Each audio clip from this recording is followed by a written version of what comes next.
সকালবেলা রান্নাবান্না শেষ করে ঘুমাইছিলাম। তো ঘুমের থেকে উঠা বাইরে আইসা দেখা আমার মনটা পুরো একদমই খুশি হয়ে গেছে। এই যে রোদ উঠছে, মানে কতদিন পর যে রোদ দেখলাম মনেই নাই। আসলে রোদ না উঠলে বাচ্চার জামা কাপড় টামা কাপড় নিয়ে একদম নাজেহাল অবস্থা হয়ে যায়। তো যাই হোক, ওইটা দেখি রোদ উঠছে, তারপর আবার গাছ থেকে বিলাতি গাছ পইড়া রয়েছে 2-3টা। তো বাকি যে কটা পাকনা ছিল সব কটা পাইরা লাইলাম আমি আর কি।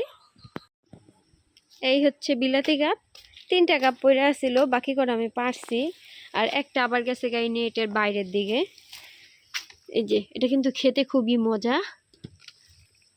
বাজারে একটা মানে 4টা বেচে দেখলাম 20 টাকা করে, একটা 5 টাকা করে বিক্রি করতেছে বাজারে। এটার অবস্থা মুখে একটা ময়লা উপরে, ভালোই আছে।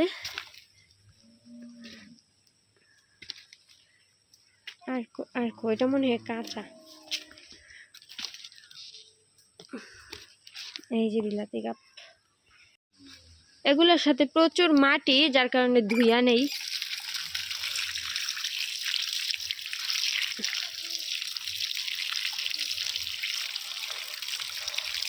আর এই যে কম্বলের মতো কম্বল, ঠিক আছে, এটা কম্বল জাতীয় ফল, কম্বল ফল।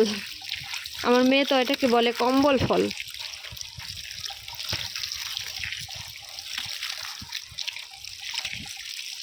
ময়লাগুলা ওঠে না কম্বলের মতো যে, যার কারণে।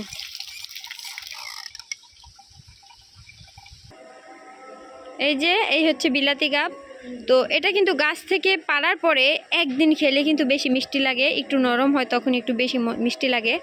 আর আমি যেহেতু এখন পারছি, আমার মেয়ে খেতে চাচ্ছে, আর যেহেতু ভিডিও বানাইতেছিলাম যার কারণে ভাবলাম যে একটা সিলি একটু খেয়ে দেখি আর কি। এখনও কিন্তু খেতে ভালোই মিষ্টি, কিন্তু একদিন পর খেলে আরও বেশি মিষ্টি আর কি। খাইবা? এই যে ভিতরে পুরাটাই দানা আর কি। পানি হুমায়রাই বন্ধ করছে। তো এই যে ভিডিও করার সময়, বিলাতি কাপের ভিডিও করার সময় আমার এই মরিচ দুইটা চোখে পড়ছে।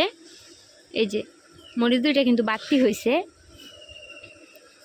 এটা সিরালাই ডাল দিয়া খাইতে পারবো না। আর এই যে আমাদের বাড়িতে কিন্তু চারোদিকে খালি মরিচ গাছ আর মরিচ গাছ। এই যে একটা সবেদা গাছ, 2-3 মাস ধরে আইনা লাগাইছি আর কি। একটা সবেদা গতকালকে পাকাক না খাইছি, আর এখন একটা আছে খাওয়ার উপযোগী, এটা মনে হয় পাকবো। আর 2টা নষ্ট হয়ে গেছে। আর এই যে ছোট ছোট ফুল ছাড়ছে, ছোট ছোট মানে কড়া ছাড়ছে আর কি। এই যে এখন নতুন করে আবার একটা ফুল ছাড়ছে।